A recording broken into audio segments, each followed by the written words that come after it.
दोस्तों सब्सक्राइब करें और इस बेल आइकन को दबाएं और पाएं वीडियो सबसे पहले। मैं भारत को भारतीयता की मान्यता के आधार पर फिर से खड़ा करना चाहता हूं, उस काम में लगा हूं। इसी तरह से शिक्षा व्यवस्था को स्वदेशी बनाना चाहते हैं। अभी जो शिक्षा हम लेते हैं वो मैकॉले की है। मैकॉले ने जो पाठ्यक्रम तय किया वही हम पढ़ते हैं, और दुर्भाग्य से मैकॉले जो पाठ्यक्रम हमको दे गया वो इतना रद्दी और बेकार का है जो जिंदगी में कभी काम नहीं आता। हम पढ़ते हैं, रटते हैं, कक्षा में जाकर उल्टी करते हैं। कॉपी पे लिखना माने उल्टी करना। 100 में से 96 नंबर ले आते हैं। अब उसका शहद लगा के चाटें तो क्या निकलता है उसमें से? 96 नंबर। जिंदगी में काम नहीं आती वो शिक्षा। मैं मेरा उदाहरण देता हूं। सालों साल मैंने पढ़ाई की, मेरा जीवन खराब किया। मैं नहीं पढ़ता तो बहुत अच्छा होता।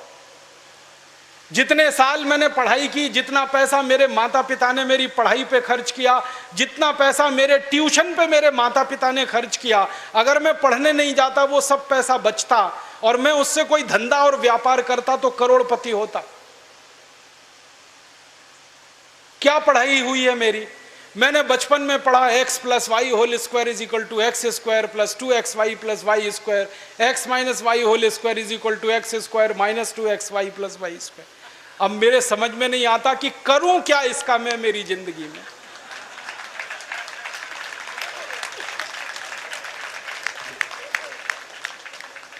मेरे गणित के प्रोफेसर ने मुझको पढ़ाया, मैंने रटा, रट रट के दिमाग खराब किया, घंटों घंटों बर्बाद किए, किलो किलो कागज मैंने लिख लिख के खराब किए, और वो मेरी जिंदगी में आज तक काम नहीं आया। x + y होल स्क्वायर क्या करूं मुझे मालूम ही नहीं। मेरे गणित के प्रोफेसर को एक दिन मैंने कहा कि आपने मुझे ये क्यों पढ़ाया x + y होल स्क्वायर, मेरी जिंदगी में तो काम नहीं आया। तो मेरे गणित के प्रोफेसर कहते हैं, यार काम तो मेरे भी नहीं आया, मुझको किसी ने पढ़ाया, मैंने तुमको पढ़ाया। ये भेड़िया धसान क्यों चला रहे हो इस देश में? जो काम नहीं आता वो क्यों पढ़ा रहे हो इस देश के बच्चों को? बचपन में मुझे पढ़ाया गया अमेरिका का पहला राष्ट्रपति कौन, क्या करूं इसका? मान लीजिए मुझे मालूम है अमेरिका का पहला राष्ट्रपति जॉर्ज वॉशिंगटन, करूं क्या? मालूम है मुझे, क्या करूं इसका? मैं सब्जी खरीदने जाता हूं बाजार में, सब्जी वाले को कहता हूं देखो मुझको मालूम है अमेरिका का पहला राष्ट्रपति जॉर्ज वॉशिंगटन था, वो सब्जी देगा क्या मुझे? फालतू में रटा रटा के मेरा दिमाग खराब कर दिया। अमेरिका का पहला राष्ट्रपति कौन? और मुझे इतना दुख होता है, तकलीफ होती है कि कोई मुझे ये पूछना शुरू करे कि तुम्हारे परिवार का पहला राष्ट्रपति कौन? मुझे नहीं मालूम। मेरे परिवार के राष्ट्रपति से मतलब मेरे दादा, दादा के दादा, दादा के दादा, दादा, कहीं से हमारा कुल शुरू हुआ ना, तो मेरे कुल का पति माने मेरा पहला पिता, वो कौन? नहीं मालूम। और अमेरिका का पहला राष्ट्रपति मालूम है। और मुझे तो इतना दुख होता है कि अमेरिका का पहला ही राष्ट्रपति नहीं मालूम, 250 राष्ट्रपति मालूम है मुझे उनके, और मेरे कुल के 2.5 आदमी के नाम नहीं मालूम मुझे।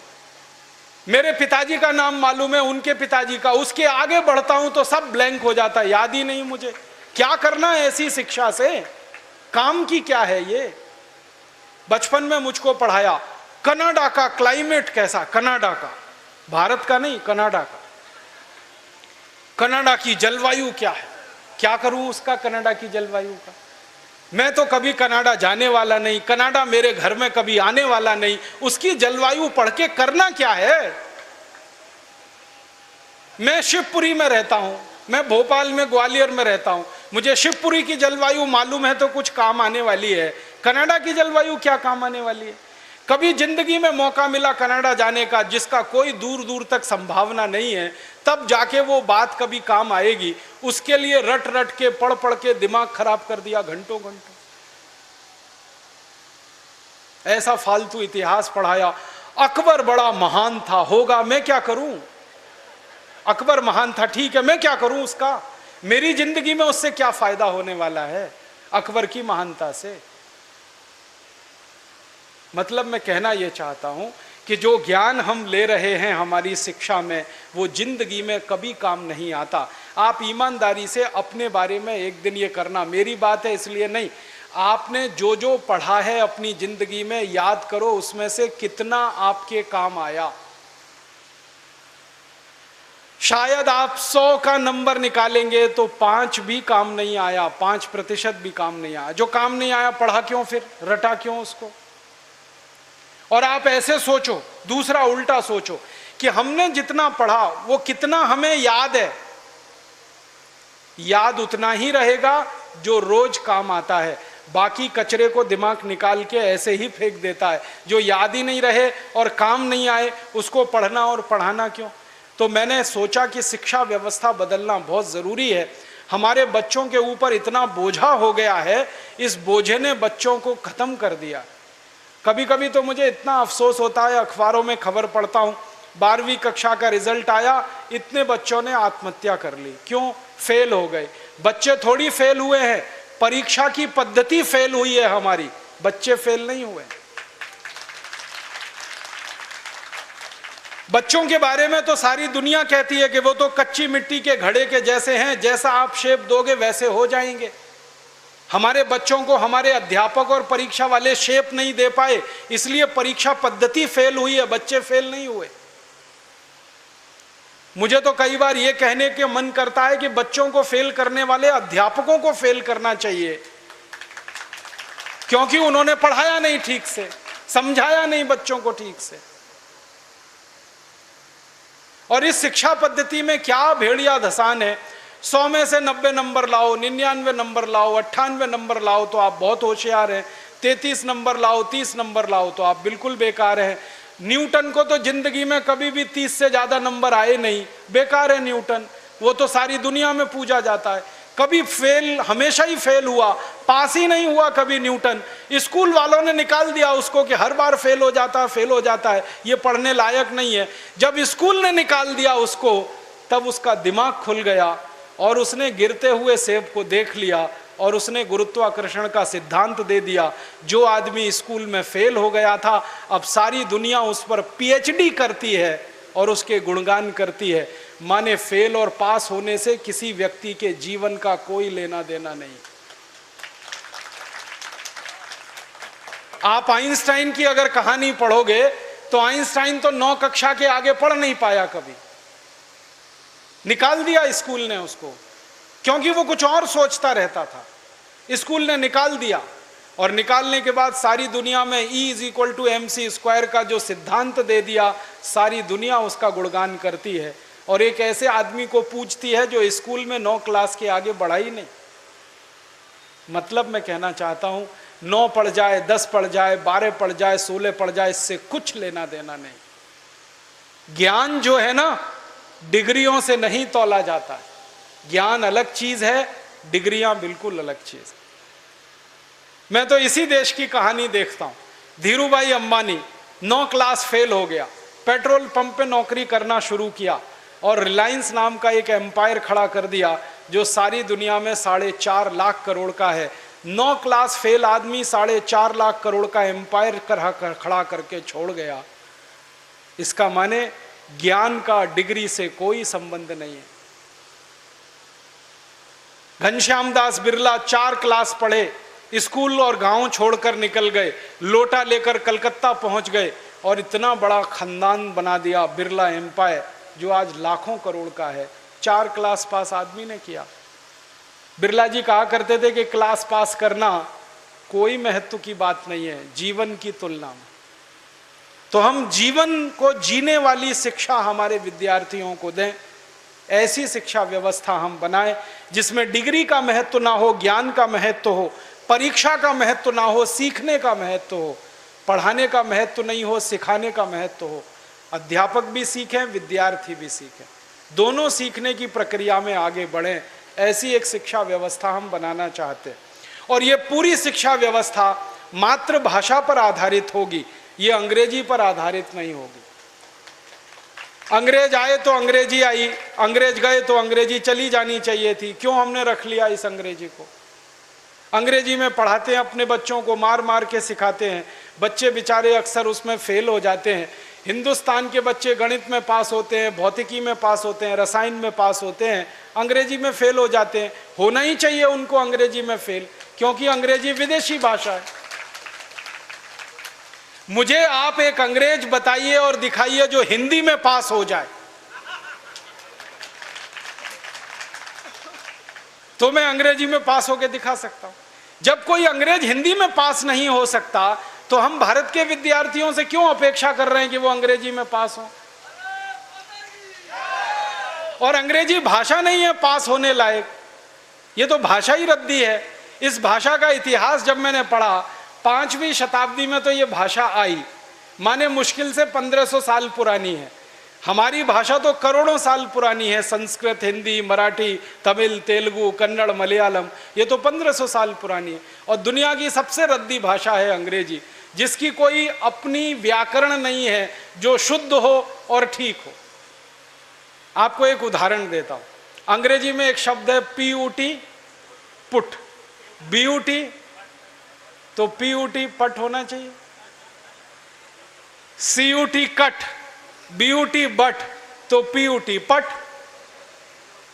अगर PUT पुट तो CUT कुट, BUT बुट, यही होना चाहिए ना। क्या मूर्ख लोगों की भाषा है,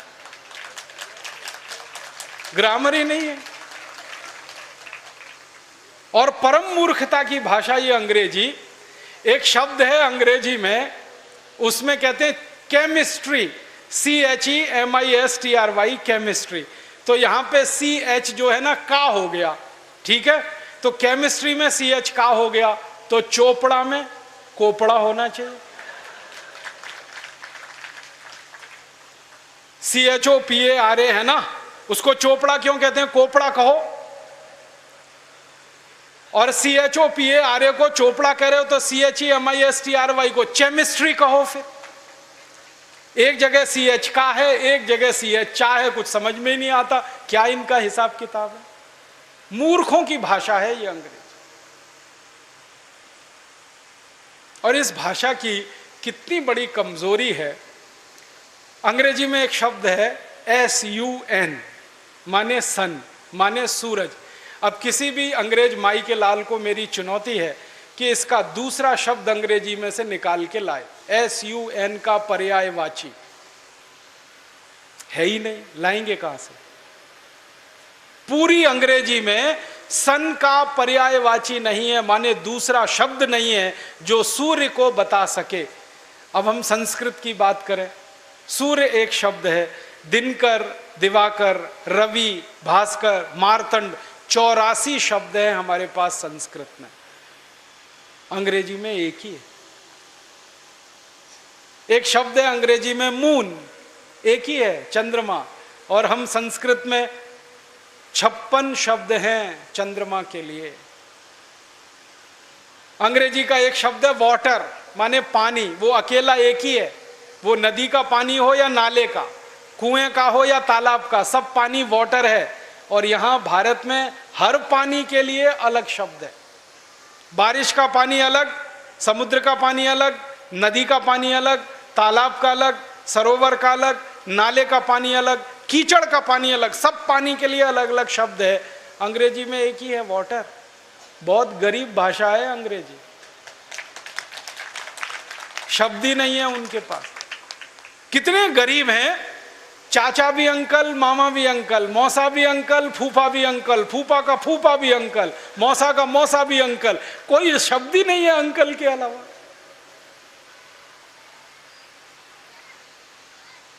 और चाची, मामी, मौसी, सब आंटी, कोई दूसरा ही शब्द नहीं है उनके।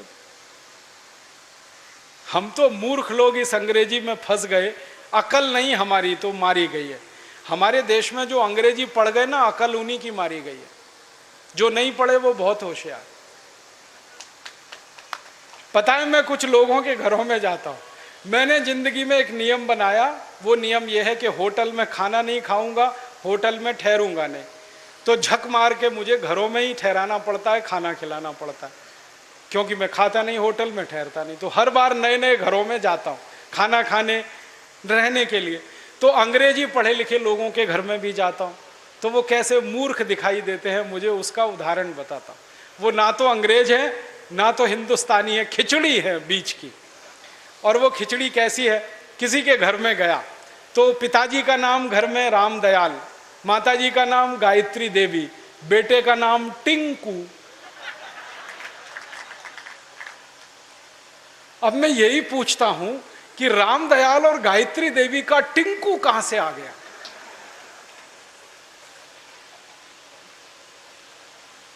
फिर मैं उनको पूछता हूं आपको मालूम है टिंकू का अर्थ क्या है? उनको नहीं मालूम। नाम रख लिया बच्चे का टिंकू, अर्थ नहीं मालूम। ऐसे मूर्ख लोग, अर्थ मालूम नहीं, नाम रख लिया टिंकू टिंकू टिंकू। फिर डिक्शनरी खोल के दिखाता हूं उनको। अंग्रेजों की सबसे पुरानी डिक्शनरी है वेबस्टर डिक्शनरी। उसमें टिंकू का अर्थ है आवारा लड़का।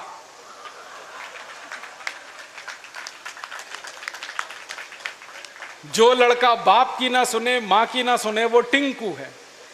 और हम क्या कर रहे हैं, पढ़े लिखे मूर्ख लोग, आज्ञाकारी लड़के को टिंकू टिंकू टिंकू बोल बोल के आवारा बनाने की तैयारी कर। ऐसे अंग्रेजी मूर्खों के घरों में जब मैं जाता हूं तो ऐसे ही नाम मिलते हैं, बबली, डबली, डब्लू, बबलू। क्या मतलब है डब्लू, बबलू, बबली, डबली? डिम्पल, ट्विंकल, कुछ मतलब ही नहीं। कुछ भारत में नाम की कमी हो गई है क्या? और इससे भी बड़ी बड़ी मूर्खताएं मैं देखता हूं। कोई अधकचरे हिंदुस्तानी, माने आधा अंग्रेज आधा हिंदुस्तानी के घर में जाऊं तो इंप्रेशन जमाने के लिए, माने रौब जमाने के लिए अंग्रेजी झाड़ेगा। हाँ, भले गलत सलत, लेकिन झाड़ेगा जरूर, रौब पड़े उसके ऊपर। वो क्या कहेगा, हिंदी में भी बोल सकता है, वो बात नहीं बोलेगा। वो कहेगा, oh Rajiv Dixit, she is my missus. तो मैं पूछता हूं, really she is your missus? क्योंकि उसको मिसेस का अर्थ नहीं मालूम। मिसेस का अर्थ जानते हैं क्या है? हर देश की अपनी सभ्यता, अपनी संस्कृति होती है, तो उसमें से निकले हुए शब्द की भी अपने इतिहास और संस्कृति की व्यवस्था होती। इंग्लैंड की सभ्यता कैसी है मालूम है?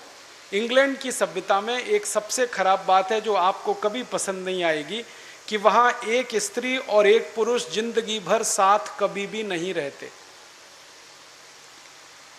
बदलते रहते हैं। जैसे हम कपड़े बदलते हैं ना, वैसे वो एक दूसरे को बदलते रहते हैं। एक पुरुष की 20 स्त्रियां हो सकती हैं, एक स्त्री के 20 पुरुष हो सकते हैं।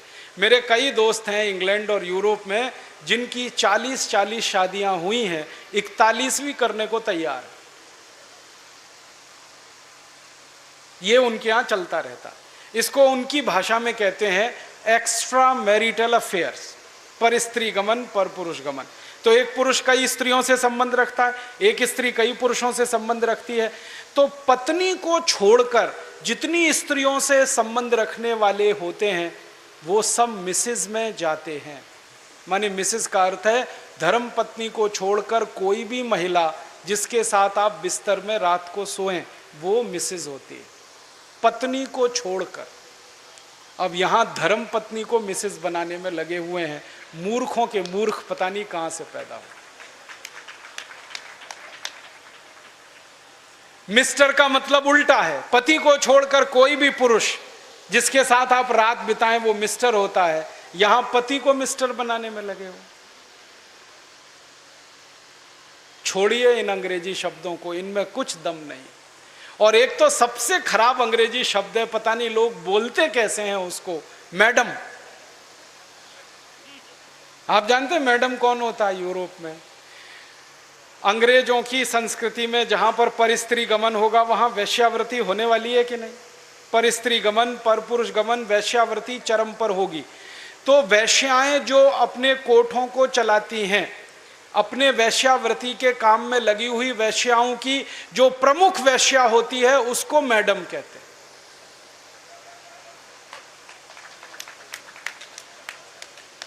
और यहां हिंदुस्तान में अपनी बहनों को मैडम कह देते हैं। ऐसे मूर्ख लोग मैंने इस देश में देखे हैं।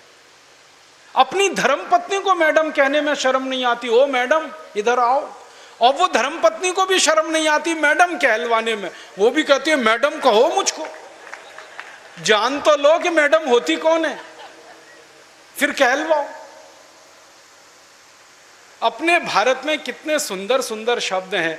श्रीमती, श्री माने लक्ष्मी, मति माने बुद्धि, बुद्धि माने सरस्वती लक्ष्मी, तो जहां सरस्वती लक्ष्मी एक साथ निवास करे वो श्रीमती, उसको हमने मिसेस बना दिया। ये मूर्खाधिपति हमारे देश में अंग्रेजी पढ़े लिखे, इन्होंने बड़ा सत्यानाश किया, बेड़ा गर्क किया इस देश का। इस अंग्रेजी भाषा ने किया, फिर इन्होंने और ज़्यादा किया। मेरा आपसे हाथ जोड़कर निवेदन है, इस अंग्रेजी भाषा में मत फंसिए, कुछ इसमें रखा नहीं है, दम नहीं है। कभी कभी तो मैं लोगों के घरों में जाता हूँ, इतना गुस्सा आता है मुझे। कभी कभी अंग्रेजी पढ़े लिखे लोगों के घर में जाता हूँ तो छोटे छोटे बच्चे होते हैं ना, उनको उनके माता पिता कहते हैं, देख बेटा अंकल आए हैं, जरा पोएम तो सुना। मैं कहता हूँ भाई मैं अंकल नहीं हूँ, मुझे या तो मामा बना लो या चाचा बना लो, दोनों में ही आपका फायदा है, मेरा भी फायदा है।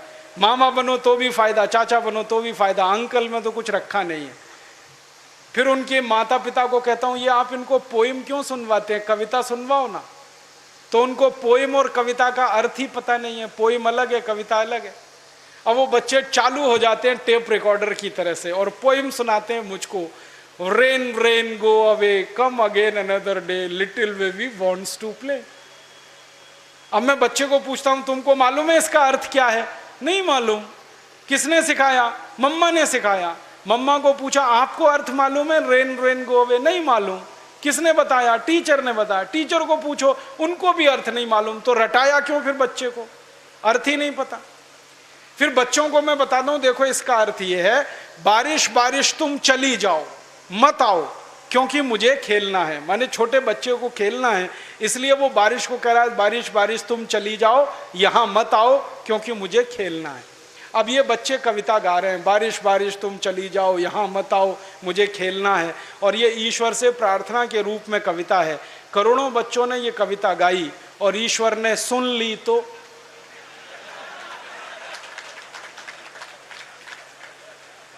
बारिश को वापस बुला लिया।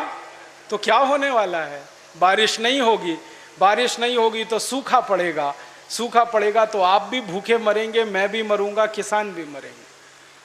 इतनी अकल नहीं है हमको, ये रेन रेन गो अवे कितनी खतरनाक चीज है। हमारे भारत में 60% खेती बारिश पर होती है, 40% खेत में ही सिंचाई की व्यवस्था है। जब 60% खेती बारिश पर हो तो बारिश ज्यादा होनी चाहिए इस देश में। ऐसी कविताएं हम बच्चों को क्यों नहीं सिखाते? लेकिन वो कविताएं मातृभाषा में हो सकती हैं, अंग्रेजी में नहीं हो सकते। मैं एक मराठी मातृभाषा की कविता सुनाता हूं आपको, अर्थ बहुत सीधा है उसका। वो कविता है, ये रे पाऊसा तुला देतो पैसा, पैसा झाला खोटा, पाऊस आला मोठा। ये रे माने आओ आओ, जल्दी जल्दी बारिश तुम आओ। पाऊसा माने बारिश। मराठी में कह रहे हैं, बारिश बारिश तुम जल्दी जल्दी आओ, नहीं आओ तो मैं पैसा देने को तैयार हूं, तुम आ जाओ, क्योंकि मुझे बारिश की जरूरत है, क्योंकि खेत को पानी की जरूरत है, क्योंकि 60% खेती बारिश पर आधारित है। तो भारतीय कविता बारिश को बुलाने वाली होती है और अंग्रेजी कविता बारिश को भगाने वाली होती है। क्योंकि इंग्लैंड में मौसम खराब रहता है, कभी भी बारिश आती है, इसलिए वहां के बच्चे कहते हैं रेन रेन गो अवे, क्योंकि बारिश का कोई भरोसा नहीं। दोस्तों, सबसे पहले तो चैनल सब्सक्राइब करें, फिर लाइक, कमेंट और शेयर करें, और हाँ, हमारा एंड्रॉयड ऐप डाउनलोड करना ना भूलें।